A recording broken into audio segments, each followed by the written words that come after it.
है हमास का, खास तौर पर विपक्ष में? देखिए, बहुत बढ़िया स्क्रिप्ट लिखते हैं आपके जो भी लिखने वाले हैं, द ब्रिलियंट मैन।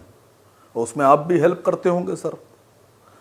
देखिए, पूरी दुनिया में, अब मैं हिंदुस्तान में हूं तो यहीं की बात कर लूं, जितने लोग भी फिलिस्तीन की और फिलिस्तीनियों के समर्थन की बात कर रहे हैं, उनके साथ हक की मांग कर रहे हैं, वो सब आपकी नज़र में आतंकवादी और सब आतंकवादी सपोर्टर। अब आप बिल्कुल क्लियर होकर सुनिएगा,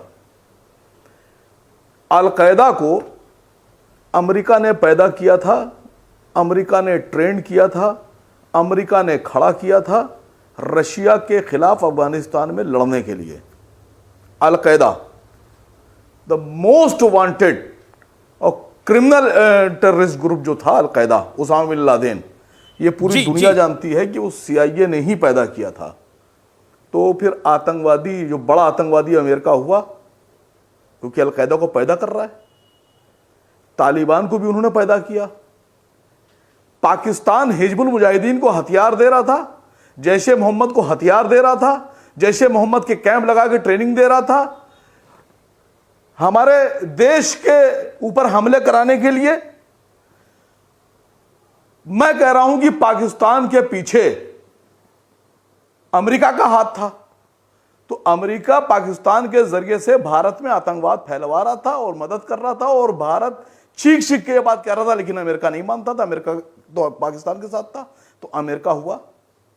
आज मैं आपको सबसे पहले तो मतलब विपक्ष हमास के साथ इसलिए है क्योंकि अमेरिका आतंक के साथ है।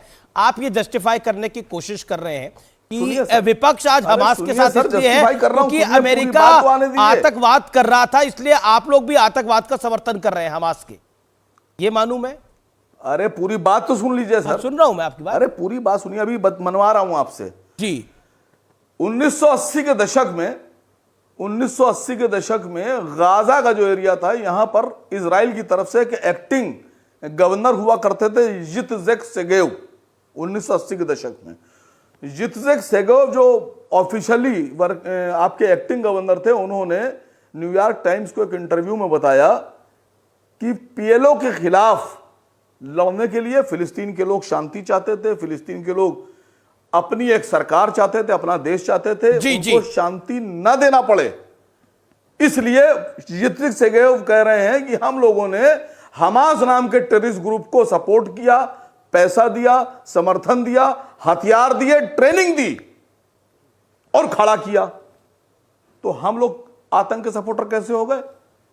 जो आतंकवादी पैदा कर रहा है, जो आतंकवाद कर रहा है, जो आतंक को दुनिया में RSN, ठीक है, you made your point in 3 minutes. Okay 3 minute हो गए आपको। Okay, you made your point. Okay, और एक सर एक चीज और सुन लीजिए सर। जी आगे बाकी कुछ चीजें आगे के लिए भी रखते हैं ना। आसिम बकार, मेरा निवेदन मानिए प्लीज। नहीं, ऐसा RSN सिंह साहब को बोलने में आसानी होगी। पूरी दुनिया में व्हाइट फास्फोरस बम बैन है, इतना खतरनाक बम कि जब वो फटता है तो उसका एक रेजा भी अगर इंसान की बॉडी से टच हो जाए तो वो पूरी इंसानी खाल को जला देता है और इंसान तड़प तड़प के मरता है। गाजा में व्हाइट फास्फोरस बम इजराइल इस्तेमाल कर रहा है। ठीक है, ये गाजा RSN आतंकवादी कौन है? जी, ये इजराइल सारा अन्याय कर रहा है, गाजा पे अन्याय हो रहा है, और हिंदुस्तान के नेता रूहानी रिश्ता जोड़ रहे हैं, और जालिम नरेंद्र मोदी है। ये कहानी पढ़ाई जा रही है और माना जा रहा है कि लोग इस पे बिलीव भी करेंगे। व्हाट यू हैव टू से? You have your 1 minute. नहीं, ये रूहानी रिश्ते का मैं आपको एक उदाहरण दे रहा हूं। अभी 1-2 दिन पहले अलीगढ़ मुस्लिम यूनिवर्सिटी में सर सैयद डे मनाया गया सर। 50,000 लोगों ने दावत में हिस्सा लिया। 750 बकरे कटे सर, 40 क्विंटल चिकन बना था सर, और 35 क्विंटल शाही टुकड़े सर। तो ये है इनका दर्द, समझे? इनका दर्द है। और ये दर्द जो देख रहे हैं, नौटंकी। ईरान भी 7वीं बार फाइनल वार्निंग दे चुका है सर। एक मुस्लिम देश नहीं आएगा सर।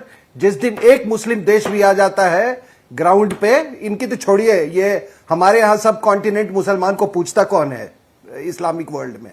इनकी तो कोई जगह, तभी तो ये देवबंद बरेलवी क्या क्या अहले हदीस बनाते चलते हैं ये लोग, ठीक है? तो ये एक भी अगर देश आ जाए, अरे जब तुम्हारा ईरान का न्यूक्लियर साइंटिस्ट को मार दिया, वो सुलेमानी को मार दिया, तब तुम नहीं कूदे। ये क्या, ये रूहानी रिश्ते की बात कर रहे हो? इधर गोश्त खाने को गोश्त और सोने को गोश्त, यही आपकी ये है। और ये जब इन्होंने, मैं खाने की गोश्त और सोने की गोश्त कर रहा हूं ना, तो जब इन्होंने, जब वहां म्यूजिक फेस्टिवल जब चल रहा था, तो वहां पर रेप किया और वहां पे लोग वहां ताली बजा रहे थे। आप फुटेज देख लीजिए वहां। तो इनकी बिल्कुल सही है, इनका इस्लाम है खाने को गोश्त, सोने को गोश्त। और सुनिए सर, आज ईरान ने 2 घोषणाएं की हैं।